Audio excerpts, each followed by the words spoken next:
Welcome back to the Deep Dive. Today, we're plunging into, well, a really pivotal moment in the Jeffrey Epstein saga.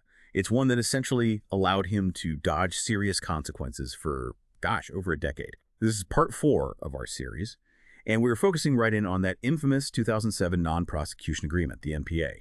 For years, this whole deal was wrapped in secrecy, lots of controversy.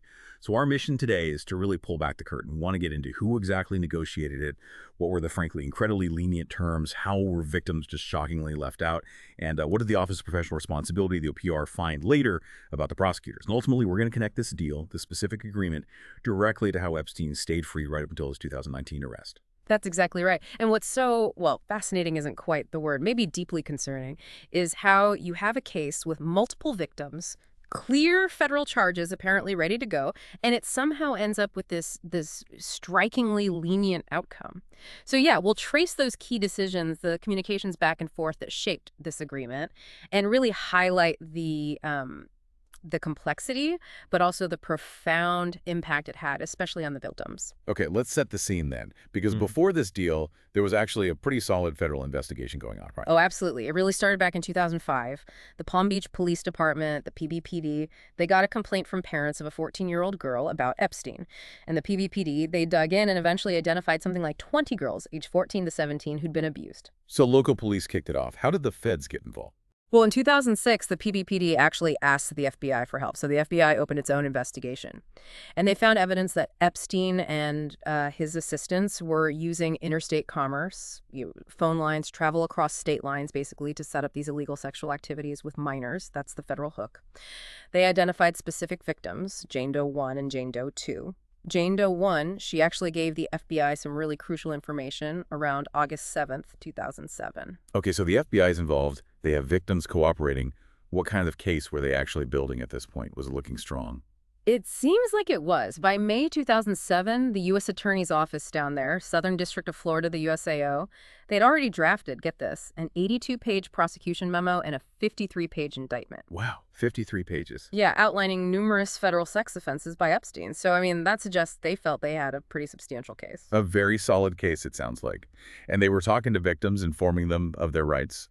Yes, they were. Starting around March 2007, the USAO was sending out letters. Standard stuff, informing victims about their rights under the Crime Victims' Rights Act, the CVRA. For instance, around June 7, 2007, FBI agents hand-delivered a CVRA letter to Jane Doe 1. It promised the Justice Department's best efforts to protect her rights. Things like the, quote, reasonable right to confer with the prosecutor and to be reasonably heard at public plea hearings.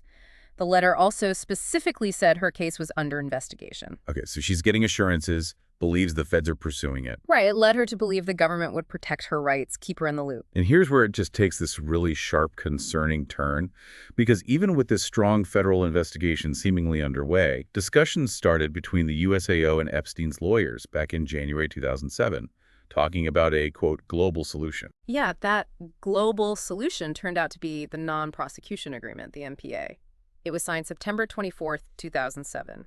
And the key person negotiating for the government side for the USAO was the U.S. Attorney himself, Alex Acosta. He personally made the call to resolve the federal investigation by letting Epstein plead guilty to state charges instead. She was involved, reviewed the drafts, approved the final deal. So what were the terms? What did Epstein actually agree to, and what did he get in return? Crucially, what about anyone else involved with him? Okay, so under the NPA, Epstein pleads guilty to 2 state prostitution charges in Florida. Minor charges, relatively speaking. In return, he gets immunity from federal prosecution in the Southern District of Florida for that conduct. And here's a really big piece. So did any potential co-conspirators. Wow. Okay, so not just him. Not just him. Federal immunity for him and others involved. The deal also locked in a recommendation for just 18 months in county jail, not federal prison, county jail, followed by 12 months of community control, basically home detention. 18 months county jail for a potential federal case involving multiple minors. And what about the victims? Anything for them in this agreement? Well, yes, there were provisions supposedly designed to help victims get money damages from Epstein later on. But, and this is highly unusual, the NTA itself stated explicitly that it will not be made part of any public record, and the government had to give Epstein notice before disclosing it. So a secret deal. basically. Essentially, yes. A secret deal immunizing him and others from federal charges. That level of secrecy just sounds wrong. Was everyone in the U.S. Attorney's Office on board with this? Did the line prosecutors agree? No, not at all. The actual prosecutor, the line AUSA, who built the case, she had serious problems with it. Back in July 2007, before it was signed, she sent an email. She called it inappropriate to even be talking plea deals without consulting her or the FBI or ICE or, critically, the victims. And she said the deal on the table was completely unacceptable to the agencies and the victims she had spoken to. She even mentioned feeling intimidated by her bosses, saying they told her she was, quote, never given authorization by anyone to seek an indictment. So she felt shut down. And the victims, meanwhile, had been promised they'd be informed they'd have a say. What happened to those promises? Well, that's the crux of it, isn't it? Despite the USAO contacting victims during the investigation, they were specifically not told about this potential state deal, or the NPA itself, before it was signed. And Epstein's lawyers, they knew this. They even pushed for assurances the deal would be kept secret from the victims. Wait, the government was negotiating with the defense about whether to tell the victims. That sounds completely backwards. It was a major departure from standard practice, yes. I mean, after the NPA was signed, the line prosecutor actually emailed Epstein's lawyer asking for marching orders regarding what they can tell the girls. Epstein's lawyer basically replied saying the victim's lawyer certainly should not get a copy of any indictment. That just directly contradicts the CVRA letters they sent out, like the one to Jane Doe 1. Precisely. Now, FBI agents did tell Jane Doe 1 after the NPA was signed that Epstein would plead guilty to state charges, become a registered sex offender. But they didn't explain the federal immunity part or that the NPA locking it all in was already done, so she still thought her federal case might be proceeding somehow. And legally, this had consequences down the line, right? It did. Years later, a federal court looking at this whole mess under the CVRA litigation concluded the government had violated the victims' rights under that act. So why? Why would the prosecutors, even the line prosecutor who seemed uncomfortable, agree to keep the victims in the dark? What was the rationale? Well, the line prosecutor, Villafana, she later explained it was about concerns over potential impeachment evidence. Basically, Epstein's lawyers had complained. They argued that if victims knew about potential damages claims, they might be incentivized to, exaggerate their stories to get more money. The defense trying to undermine witness credibility. Exactly. So Villafana concluded that telling more victims might actually compromise their credibility if, say, Epstein backed out of the deal and it went to trial. And Acosta, the U.S. attorney, he was aware of this thinking. He noted, "We also believe that contacting the victims would compromise them as potential witnesses. It was a strategic calculation, however questionable it looks now." Okay, so the deal is done. It's secret. How did it actually play out for Epstein? What did his time served look like? He formally pleaded guilty in state court June 30th, 2008. The NPA said 18 months incarceration, but he got gain time, good behavior credit, so he actually served less than 13 months in total. Less than 13 months after a potential 53-page federal indictment? It's hard to comprehend. And it gets stranger. Starting in October 2008, while he was technically serving that sentence, he got work release. He was allowed out 12 hours a day to go work at something called the Florida Science Foundation. Which was? An entity he'd just recently set up himself, and its office, located in one of his lawyer's offices in West Palm Beach. You're kidding, work release to his lawyer's office? That's what the record shows. Sure. So July 22nd, 2009, he's released from custody altogether, begins a 1-year term of home detention, registers as a sex offender in Florida, and then he's essentially free until the 2019 federal arrest in New York. What was the official government take on this? I mean, years later, how did the DOJ explain this? Well, the DOJ's internal watchdog, the Office of Professional Responsibility, OPR, they did a review. They found the decision to use the NPA reflected poor judgment. They specifically called out the lack of transparency and inconsistent messages, saying it led to victims feeling confused and ill-treated. OPR concluded that, quote, victims were not treated with the forthrightness and sensitivity expected by the department. Strong words. Poor judgment. But did they find actual misconduct? There's a difference. There right? is, and it's crucial here. While OPR slammed the judgment, they concluded that negotiating the deal itself, even with the light sentence and immunity, didn't violate a clear, unambiguous standard at that time. So for Acosta, it wasn't deemed professional misconduct by OPR standards. They also said they found no evidence he agreed to the deal specifically to protect Epstein's powerful friends.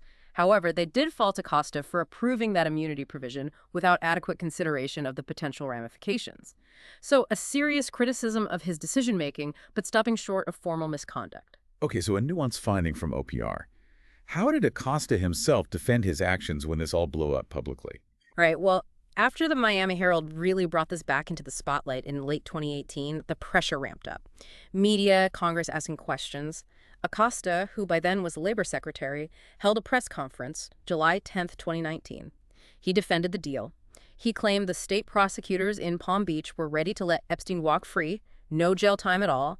He argued his office stepped in, got a tough deal under the circumstances, made sure Epstein served time, registered, and victims could sue him. That's a very different narrative than the one suggesting a strong federal case was dropped. A very different narrative indeed. The public reaction wasn't great. 2 days after that press conference, July 12, 2019, Acosta resigned as Labor Secretary. So this MPA, it bought Epstein basically a decade of freedom from federal prosecution on those Florida matters. Did it affect the 2019 charges in New York? That's a key point. No, it didn't. When he was arrested in New York in 2019 on new federal sex trafficking charges, the prosecutors explicitly stated in the bail memo that the 2007 NPA was not a barrier. Because legally, the NPA only covered the conduct and victims identified down in Florida back then. The New York charges were considered separate, new conduct. And the fight for the victims regarding the original NPA, that continued even after Epstein died. Yes, it did. After Epstein died in custody, the federal court in Florida that was handling the CVRA lawsuit, well, they ultimately had to dismiss the case as moot because Epstein was deceased and the specific remedies sought weren't possible. But importantly, in its final findings, the court reiterated its conclusion. The government had violated the Crime Victims' Rights Act back in 2007. It just really underscores how that one agreement, made largely in secret, allowed Epstein to evade serious consequences for so long. Absolutely. It shows just how critical that 2007 deal was. It effectively shut down the federal path at that time, allowed him to continue his life, albeit as a registered offender, but free to operate. And the evidence found later, like that vast trove of photos in his New York mansion mentioned in the 2019 bail memo, it just tragically reinforces that he certainly wasn't rehabilitated during that decade of freedom. And there you have it, our deep dive into the 2007 Non-Prosecution Agreement. A deal that really set the stage for Epstein's, well, incredibly limited initial sentence and his ability to remain free for over 10 years. It's quite a stark reminder, isn't it, of how power, influence, maybe secrecy, can really bend the course of justice. It really is, and connecting it to the bigger picture, it just hammers home the importance of transparency in these kinds of deals and the absolute critical role of victims' rights. Those can't just be suggestions, they have to be central. The fallout from this specific agreement, it just echoed for years and years, creating this deep sense of injustice for so many. Absolutely. Well, this deep dive, hopefully it's giving you a clearer picture, a shortcut to understanding this really crucial, though difficult, chapter in the Epstein story. And maybe something to think about. How different would things have been? What if that 2007 NPA hadn't been secret? What if it had been public, transparent, and the victims had actually been given that full right to confer, to be heard, that they were promised? We will continue to unpack more layers of this complex story in our next deep dive. Thanks for joining us.